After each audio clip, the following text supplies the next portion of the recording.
Sémiologie du sang. Définition du sang. Le sang est l'organe le plus volumineux, il représente environ 5 kg chez un adulte de 60 kg. Il circule en circuit fermé. Il représente une partie du système hématopoïétique qui est composé de la lymphe, moelle osseuse, thymus, ganglion, la rate. Le sang est un liquide visqueux composé. Une partie solide. Une partie liquide. Plasma. Globules rouges, globules blancs, plaquettes. Le plasma. Elle est composée de 90% d'eau et de substances solubles. Protéines, albumine, globulines, et les facteurs de coagulation. Glucides. Lipides. Sels minéraux. L'une de ces protéines, le fibrinogène soluble se transforme en une molécule insoluble, la fibrine. Ce qui reste liquide après coagulation du plasma est le sérum. Éléments figurés du sang. Leur origine est médulaire, moelle osseuse, provenant d'une même cellule souche hématopoïétique. On distingue plusieurs types de cellules. Les globules rouges ou les hématies ou érythrocytes. Les leucocytes ou globules blancs. Les plaquettes ou thrombocytes. Les organes hématopoïétiques. Il existe deux. La moelle osseuse. Les organes lymphoïdes. La moelle osseuse. Lieu de l'hématopoïèse, production des cellules sanguines. À partir du 7e mois de la vie intra-utérine. Elle est repartie dans tout le squelette. Vertèbres, omoplates, sternum, os iliaque. Elle est constituée de tissu hématopoïétique. Cellules impliquées de la production des divers lignées sanguines, globules rouges, globules blancs, plaquettes. Parois vasculaires. Sépare la moelle osseuse et la circulation sanguine, c'est à travers cette barrière que sont libérées les cellules sanguines matures. Stroma médulaire. Composé de plusieurs types de cellules, cellules adipeuses, cellules réticulaires, qui assurent le développement et la suivi du tissu hématopoïétique. Les organes lymphoïdes. Il existe deux types d'organes lymphoïdes. Organes lymphoïdes centraux. Moelle osseuse. Thymus. Organes lymphoïdes périphériques. Représentés par la rate, les ganglions, L. Et amygdale. Le derme. C'est un lieu de stockage et de circulation de lymphocytes et de leurs précurseurs. Les organes lymphoïdes assurent les fonctions de la défense immunitaire de l'organisme. Hématopoïèse. Définition. Production et renouvellement des cellules sanguines, globules rouges, globules blancs, plaquettes, à partir de cellules souches hématopoïétiques. Siège. Moelle osseuse à partir du 7e mois de la vie intra-utérine. Les différentes étapes de l'hématopoïèse. Les cellules souches, après différenciation, donnent des progéniteurs de chaque lignée. Les progéniteurs, ce sont des cellules intermédiaires entre les cellules souches et les cellules sanguines matures. Après plusieurs divisions et maturations, ils donnent les cellules sanguines matures. Les cellules sanguines matures sont représentées par les globules rouges. Cellule anucléée, provient du réticulocyte. Transport de l'oxygène et du gaz carbonique, l'hémoglobine. Nécessite du fer, des folates ou vitamine B9 et de la vitamine B12 pour sa maturation. Les plaquettes. Leur rôle est fondamental dans l'hémostase primaire. Une diminution profonde du taux de plaquettes conduit à un syndrome hémorragique.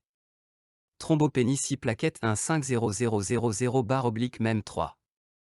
Thrombocytose 6 plaquettes 4500000/--3. Les globules blancs. Différentes classes suivant la cellule souche dont ils proviennent et suivant leur différenciation. La lignée lymphoïde. Constituée par les lymphocytes répartis en lymphocyte T, rôle dans l'immunité cellulaire. Lymphocyte B, responsable de la sécrétion des immunoglobulines, anticorps, rôle dans l'immunité humorale. La lignée granuleuse. Polynucléaires neutrophiles, les plus nombreux, PNN. Polynucléaires éosinophiles, PNE.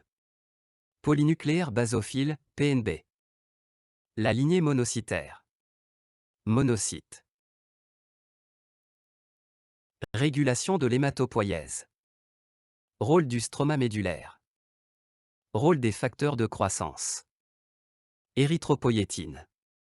Qui est sécrété par les reins et qui assure la synthèse des globules rouges. GCSF. Assure la maturation de la lignée granulocytaire. Étude du sang. Signes cliniques. Hémogramme.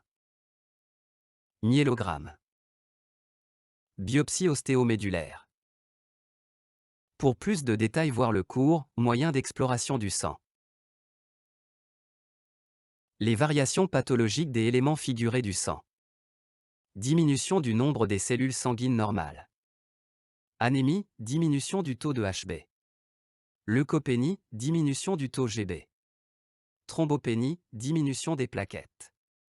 Bicytopénie, diminution de 2 lignées. Pancytopénie, diminution des 3 lignées. Neutropénie, diminution du taux de PNN. Lymphopénie, diminution des lymphocytes. Monocytopénie, diminution du taux de monocytes. Augmentation du nombre des cellules sanguines normales. Polyglobulie, augmentation du taux de GR. Hyperleucocytose, augmentation du taux de Gb. Thrombocytose, augmentation du taux de plaquettes. Lymphocytose, augmentation des lymphocytes. Polynucléose, augmentation du taux de PNN. Basocytose, augmentation du taux de PNB. Hyperéosinophilie, augmentation du taux de PNE. Monocytose, augmentation du taux de monocytes.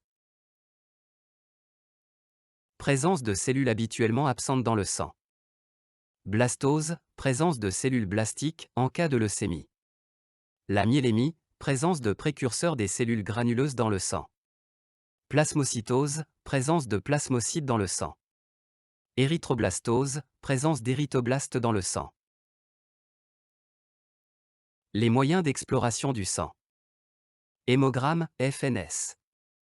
Le frottis sanguin, FS. Taux de réticulocytes. Le myélogramme. La biopsie médulaire. Électrophorèse de l'hémoglobine. La ponction ganglionnaire. Bilan martial, fer sérique et ferritinémie. Immunophénotypage des cellules sanguines. Test de Coombs. Cariotype. Groupage. Bilan d'hémostase. Numération formule sanguine, NFS ou hémogramme. Examen de base en hématologique. C'est l'étude quantitative des éléments figurés du sang. Le prélèvement se fait sur une voie veineuse, sur un anticoagulant adapté permettant la meilleure conservation des cellules. Selecta. Les mesures par des appareils automatiques. Les résultats. Numération érythrocytaire, nombre de globules rouges. Dosage de l'hémoglobine. L'hématocrite, HT, c'est le volume occupé par les globules rouges, G.R, par rapport au volume du sang total, G.R plus plasma. Le volume globulaire moyen, VGM, c'est la valeur moyenne mesurée du volume de chaque hématie. Concentration corpusculaire moyenne en hémoglobine, CCMH, correspond à la saturation du globule rouge en hémoglobine. La numération leucocytaire, globule blanc.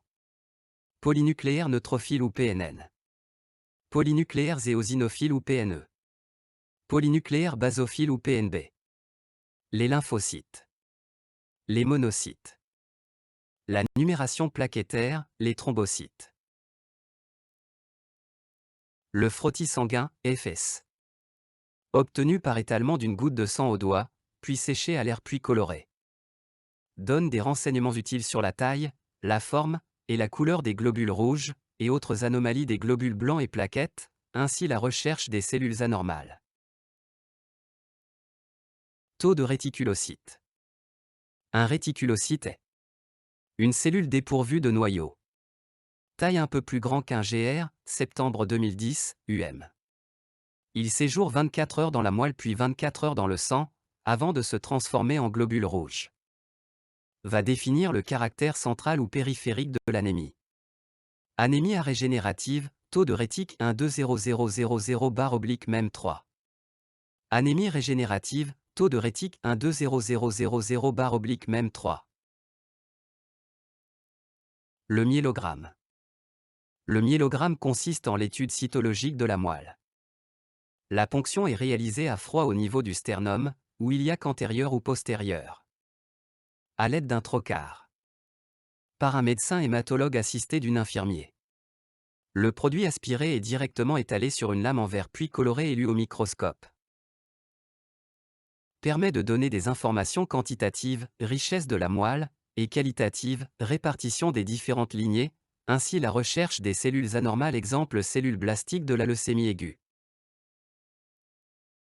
La biopsie médulaire consiste à prélever une carotte osseuse sous anesthésie locale à l'aide d'un trocar.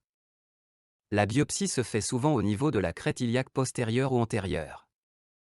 Après extraction de la carotte, elle sera introduite dans un tube sec qui contient un liquide de conservation. Ce tube sera acheminé par la suite au laboratoire anatomopathologique pour études histologiques, étude du tissu hématopoïétique. Cet examen il donne des renseignements sur la richesse et la nature des cellules hématopoïétiques ou extra-hématopoïétiques au niveau de la moelle. Exemple présence de fibrose. La ponction ganglionnaire. Électrophorèse de l'hémoglobine. Consiste à séparer les hémoglobines normales des hémoglobines anormales. Prélèvement sur une voie veineuse, sur un tubetta. Indiqué en cas de suspicion d'anomalie de structure ou de synthèse de l'hémoglobine. Test de Coombe. Technique qui permet de mettre en évidence des anticorps fixés sur les globules rouges. Se fait sur un prélèvement de sang veineux sur un tubetta. Indiqué en cas de suspicion d'une anémie hémolytique, destruction des globules rouges. Bilan martial, fer sérique et ferritinémie. Ces dosages sont effectués lorsqu'on suspecte une anémie par carence en fer, ou par contre une surcharge en fer, ou pour écarter une anémie inflammatoire. Le prélèvement de sang doit être fait soigneusement sur un tube sec. Le prélèvement est analysé au laboratoire de biochimie à l'aide d'un automate. Bilan d'hémostase. Analyser les facteurs de la coagulation. Se fait sur un prélèvement de sang veineux, sur un tube de citrate. Indiqué en cas de syndrome hémorragique ou en préopératoire. Immunophénotypage des cellules sanguines. Mise en évidence des antigènes spécifiques à la lignée au niveau des cellules hématopoïétiques. Ces antigènes sont soit à la membrane, soit en intracytoplasmique. Sur un prélèvement de la moelle ou de sang veineux, sur un tubetta. Indiqué pour caractériser la nature de l'hémopathie maligne. La technique se fait au laboratoire d'hémobiologie à l'aide d'un appareil appelé le cymomètre. Groupage. Examen qui permet de déterminer les antigènes à la surface des globules rouges d'un individu, A, B, AB, O, rhésus positif ou négatif. Se fait sur un tubetta. L'analyse se fait au centre de transfusion sanguin, CTS. Karyotype. Examen qui a pour but d'étudier les anomalies chromosomiques. Sur un tubetta. Indiqué souvent en cas d'hémopathie maligne. Le prélèvement se fait au niveau de la moelle, ou rarement le sang ou le ganglion. Recherche de translocation en biologie moléculaire. Examen complémentaire au karyotype. Se fait sur un prélèvement de sang veineux ou au niveau de la moelle sur un tubetta. Analysé dans des laboratoires spécialisés de biologie moléculaire. Grâce à des sondes spécifiques de la région chromosomique impliquée. Permet de mettre en évidence des translocations spécifiques de chaque hémopathie.